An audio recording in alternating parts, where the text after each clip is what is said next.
Buenos días de nuevo. Sin más preámbulos, voy a dar paso a Jacqueline Miranda y a Luis Scuder para que presenten sus comunicaciones. Ya saben que tienen aproximadamente 5 o 10 minutos cada uno. Jacqueline Miranda nos va a hablar sobre el Brexit y planificación fiscal, y Luis Scuder, el título de su ponencia, de su comunicación, perdón, es El futuro de la base imponible común consolidada del impuesto de sociedades, efectos de la salida del Reino Unido de la Unión Europea. No sé si alguno tiene alguna preferencia para empezar primero. Si no me dicen lo contrario, seguiremos la fórmula tradicional de Ladies First. No veo que Luis no se queja, pues Jacqueline, señora Miranda, cuando usted quiera.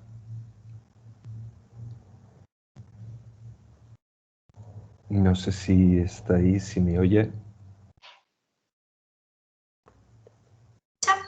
Buenos días. Buenos días. ¿Cómo están? Buenos días. Bueno, en la presente les he preparado una pequeña presentación. Mi nombre es Jacqueline Miranda, soy doctorando de la UAB. Y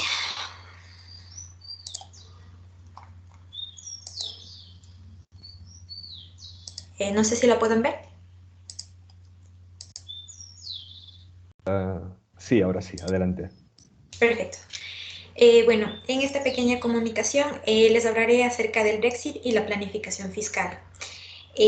La breve agenda que tenemos para hoy es hablar sobre el impacto de la planificación fiscal y los posibles ámbitos de afectación fiscales y la tendencia que tendrá la movilidad humana con respecto a la planificación fiscal. A partir de ello, terminaremos con unas pequeñas conclusiones. Respecto al impacto de la planificación fiscal, hay que tener en cuenta que al momento ya existe, como habían mencionado igual los anteriores profesores, el acuerdo sobre la retirada del Reino Unido de Gran Bretaña, en donde se establece que es potestad del Reino Unido que en Gibraltar la normativa vele por un sistema tributario que no permita actividades perniciosas. Y aquí se estipula un especial título para lo que es lo que son combustibles y alcohol.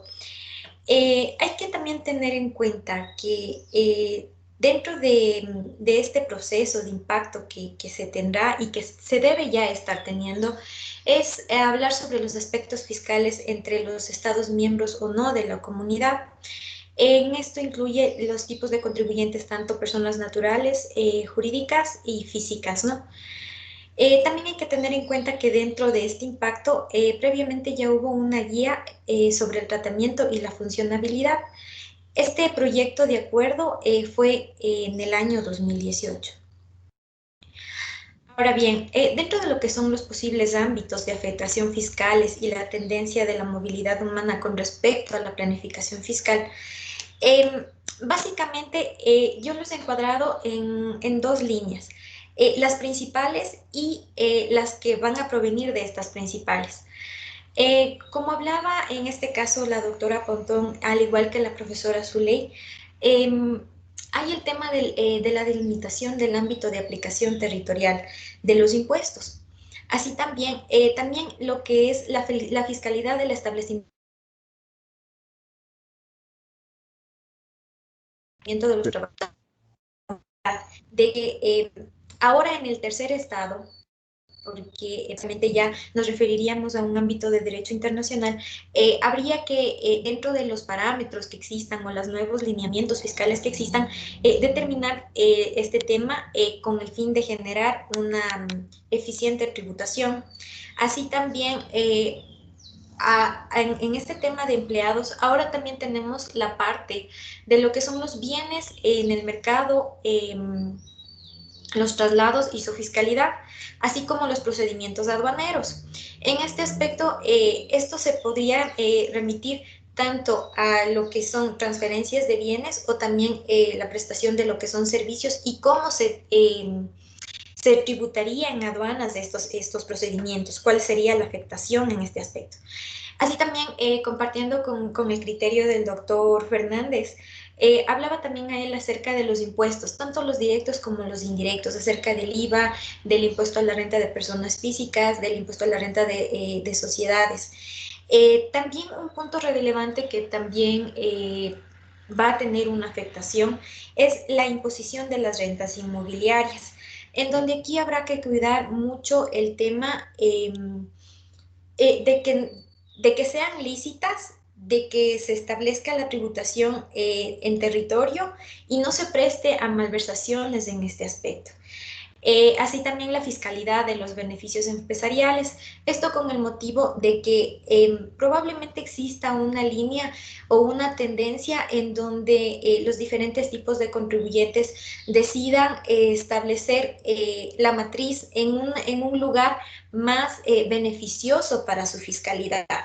Entonces, en este sentido, podrían tener en un estado la matriz y en otro estado lo que es sus sucursales y así obtener mejores beneficios empresariales y reducción posible de su fiscalidad.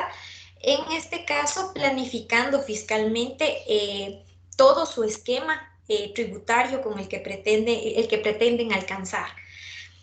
Aquí también viene el tema del transporte, de la fiscalidad del transporte marítimo y el aéreo.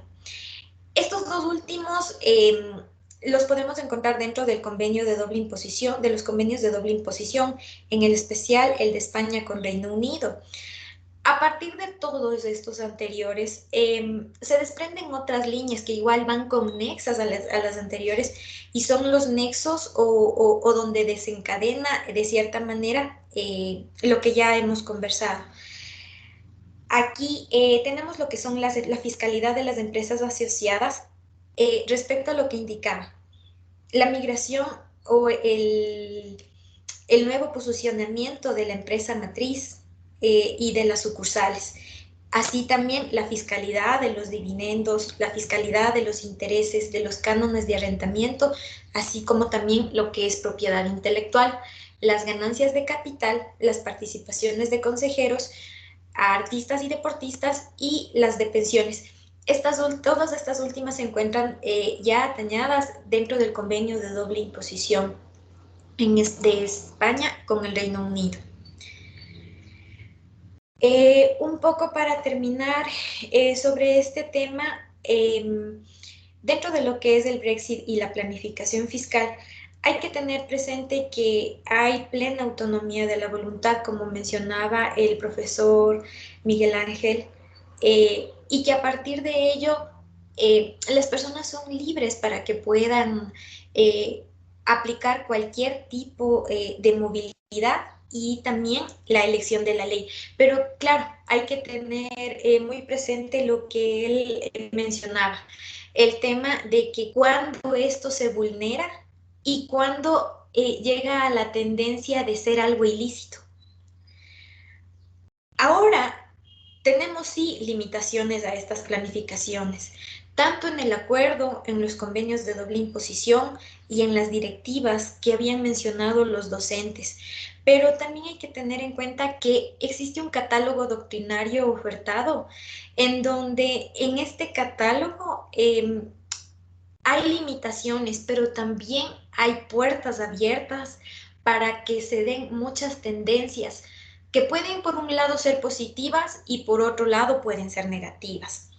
Pues las formas de planificación fiscal van a darse de diferentes van a darse dentro de los criterios que básicamente ya se atienden en lo que es una planificación fiscal agresiva, que van desde un conflicto de aplicación de la norma, una simulación o el tema de coger economías de opción en el tema de lo que son traslados de personas. A todo esto, lo que son contribuyentes en general atenderán tanto al derecho interno como al derecho internacional y así armar una planificación fiscal. Pero hay un hilo muy fino y este hilo que es tan fino es la tendencia a la ilicitud. A partir de ello, sabemos que, como bien lo decía el profesor Miguel Ángel, las normas están sí para cumplirlas, pero también están muy abiertas. Y habría que considerar también las jurisdicciones fiscalmente débiles que están ya mencionadas en la OVE, a pesar que en Gibraltar haya un acuerdo en donde están indicando que hay lineamientos en donde deben haber ya líneas de intercambio de información financiera, como lo mencionaba también el profesor José Antonio, y a partir de ello se podrá limitar que ciertas de estas jurisdicciones puedan ser utilizadas y también se efectivice el intercambio de información financiera.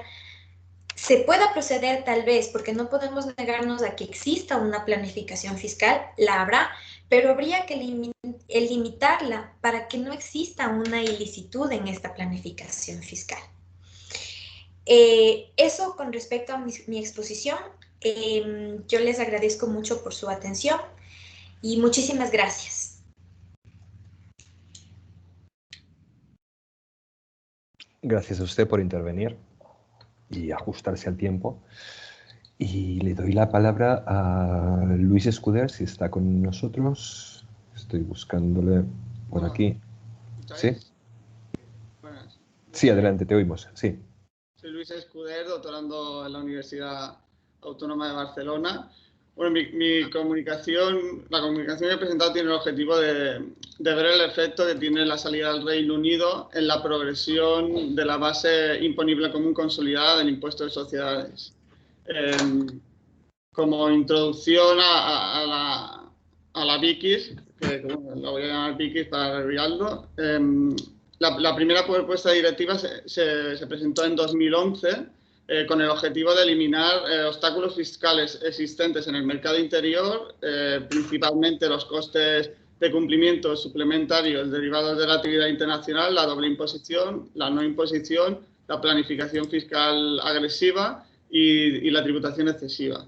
En esta primera propuesta, que se ha mantenido, después en la segunda veremos que también se mantiene esta idea, se ofrece a las empresas un texto único para armonizar el impuesto de sociedades a través de una base imponible común y consolidada, unificada. Además, también habilita o pretende habilitar un mecanismo denominado ventanilla única, donde las empresas puedan hacer una declaración de la renta a la Administración de Hacienda del Estado, donde esté ubicada su sede central. Esta primera propuesta no tuvo éxito, no se llegó ni siquiera al proceso de negociación en el seno del Consejo por el amplio rechazo de los Estados miembros, principalmente debido a que los Estados miembros consideraron que la actuación de la Comisión Europea no estaba bien justificada bajo el principio de subsidiariedad. También hubo debates sobre el contenido de la propuesta, como por ejemplo el régimen de carácter optativo a la BICIS, que suponía que podía haber doble sistema y por ende aumento de costes. También sobre el efecto de aplicación de la BICIS, que consideraba la Comisión que traería beneficios a la comunidad, a la Unión Europea, pero que estudios independientes de Estados miembros consideraban que no era así. Y además otros aspectos sobre la consolidación, como la forma de distribución de la base imponible consolidada. Entonces, la propuesta no tiró adelante y ya en 2016 hubo un relanzamiento por parte de la Comisión, pero esta vez dividido en dos fases. Una primera fase donde se deben acordar la base imponible común y una segunda fase en la que ya se entraría a la base imponible común consolidada, que es donde más dificultades habrá en la negociación.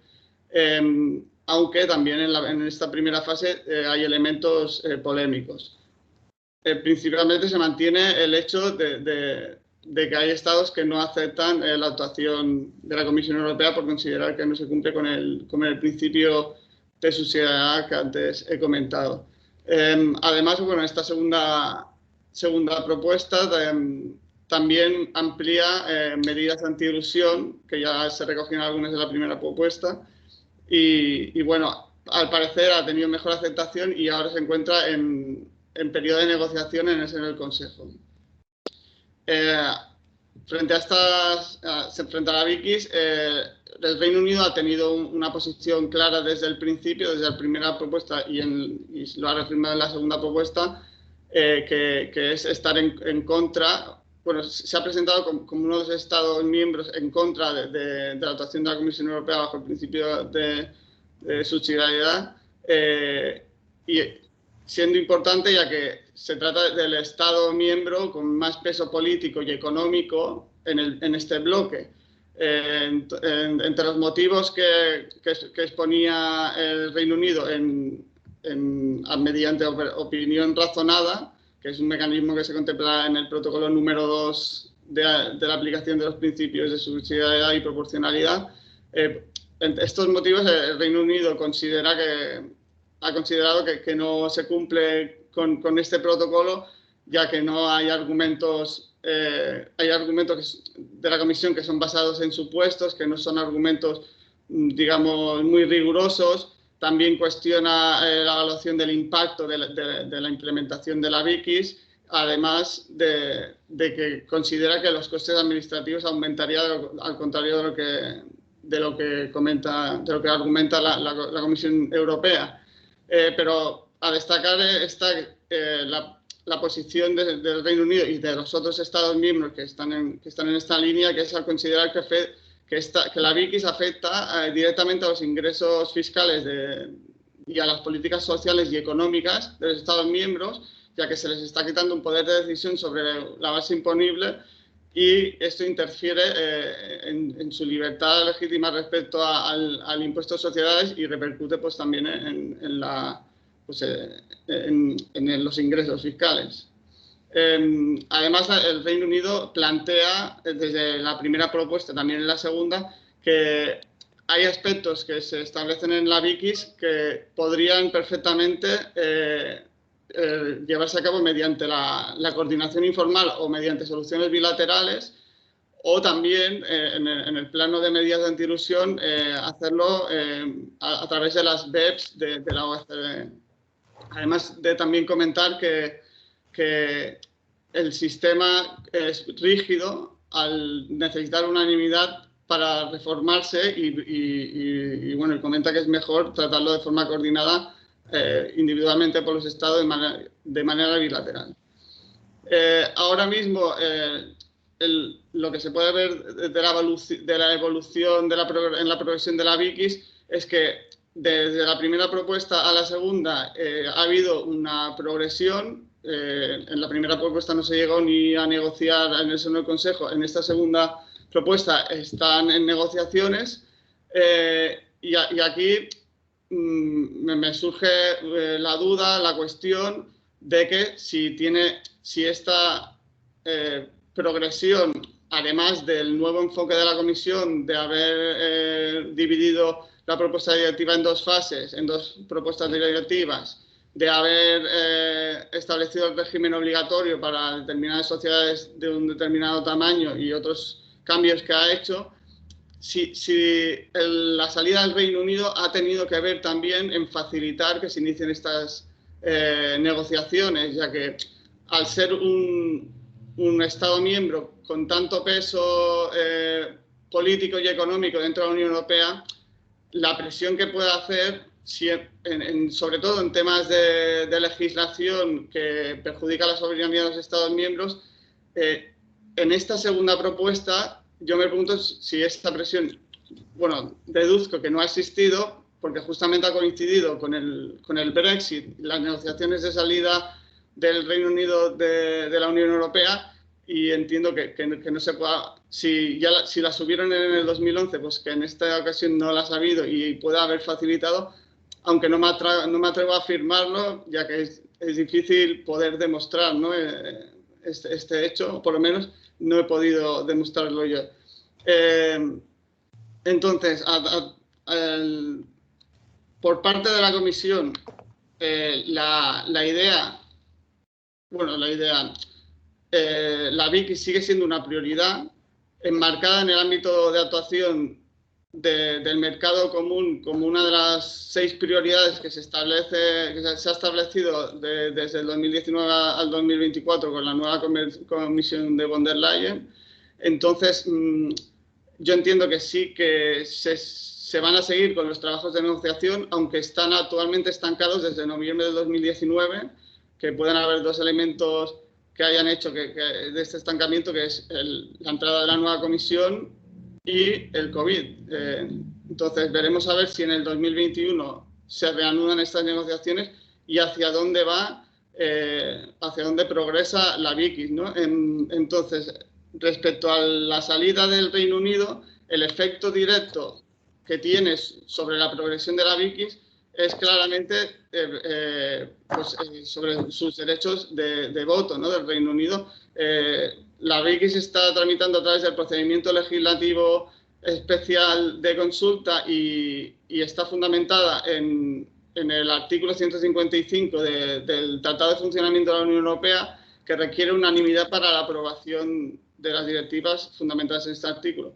Por lo tanto, la salida del Reino Unido hace que haya un Estado que claramente se iba a posicionar en contra de las directivas y que no iba a facilitar la unanimidad, pues ya deje de tener este poder y allane el camino a la aprobación de la BICIS. Aunque se tiene que decir que esto no garantiza ni mucho menos la unanimidad, porque aún quedan Estados miembros dentro de la Unión Europea que no son partidarios de la aprobación de la BICIS, sobre todo desde el enfoque de pérdida de soberanía, como puede ser Países Bajos o Irlanda, que tienen cierto peso político y económico dentro de la Unión Europea, y que son estados que se han beneficiado históricamente por ejercer una política bajista en sus sistemas impositivos para atraer capitales y actividades económicas en los que la variable fiscal es el principal elemento de atracción o de ventaja competitiva.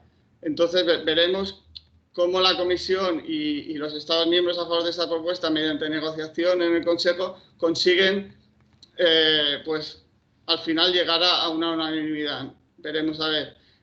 Otro de los efectos que tiene el Brexit, ya no en el marco de la BICIS, sino en el marco de la imposición sobre sociedades, es, como comentaba el doctor Fernández Amor, la nueva relación que tiene la Unión Europea y sus Estados miembros con el Reino Unido, debido pues, a que ahora pasará a aplicarse la normativa internacional en el ámbito de sociedades en forma de acuerdos bilaterales basados en el modelo de la OCDE.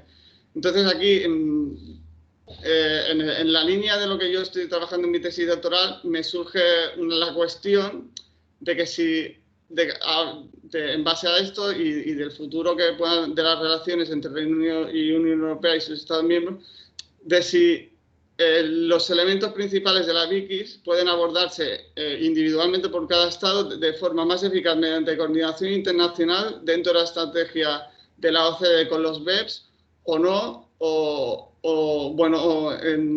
cómo se enfocará pues, la coordinación o armonización del impuesto de sociedades pues, a nivel europeo y a nivel internacional, ahora que es básicamente lo que estoy trabajando en mi tesis, todavía en proceso de elaboración y en una fase bastante inicial. Y bueno, porque no tengo ya nada más que añadir, solo decir gracias por la atención. Muchas gracias, señor Escuder, y mucho ánimo con la tesis, que es siempre un trabajo muy arduo, pero siempre precioso. Pues no sé si hay alguna pregunta para las dos personas que han presentado las comunicaciones. Las dos realmente interesantes, temas muy interesantes. Pues si no hay más preguntas, y dado que llevamos aquí ya bastantes horitas, si les parece ponemos punto y final por hoy a este seminario y les emplazo para el viernes que viene. Muchas gracias y enhorabuena a los ponentes y gracias a los que nos han escuchado. Adiós. Gracias. Gracias. Adiós, Muchas gracias. buenas tardes. Adiós, buenas tardes. Gracias a vosotros. Gracias, buenas tardes.